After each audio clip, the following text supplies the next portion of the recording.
Aloha. What we're going to cover today is the skin preparation that you need to do for putting on ECGs on a patient. So Nathan's kindly volunteered for this. So the big question is, why do we have to prep the skin? Well, there's a number of reasons. So the skin is primarily oily, and believe it or not, there's always dead skin that'll be area on the chest. So what we need to do is we need to remove the dead skin. We need to remove the oils from where the electrodes are going to go. And that's one, to improve the conductivity, decrease the resistance, so we get a better ECG and a clean ECG. But then also we need to make sure where the sticky bits of, where the adhesive is on the ECG, that it adheres. Because at any time during a submax test, whether it's on a treadmill, a bike, or a 6-minute walk, if you're doing ECG monitoring on the patient and the electrode falls off, that'll close down your ECG system, and then you basically need to terminate the test prematurely. And then you'll have to book the patient in again, et cetera, et cetera. So we'll go through how to do that.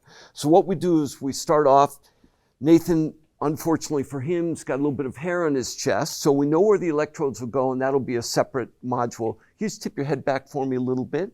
So we know we're gonna go mid-clavicular, but then we've got to go down and go V1 and V2. So V1, V2 are in the fourth intercostal space. Again, that'll be separate. So what we need to do is remove the hair, but you always need to be cautious that if you go over any moles that, or lesions, skin lesions that are out, you can't go over those, and definitely don't want to cause them to bleed. So we need to make sure that we clean the area of hair for the size of where the electrode will go. And we're going to do it on both sides of the chest.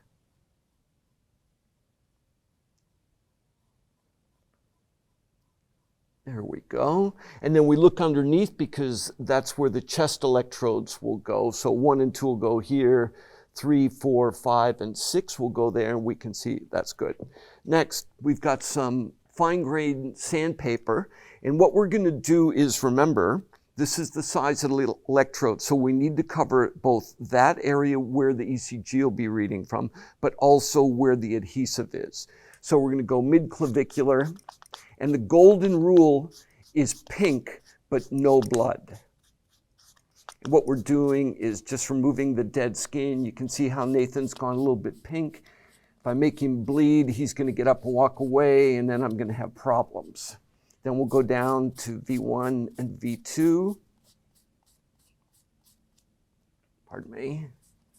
And then what we're going to do is go through here. Rather than just doing the spots for time, to make it time efficient, just go through and do the whole area where you know they're going to go.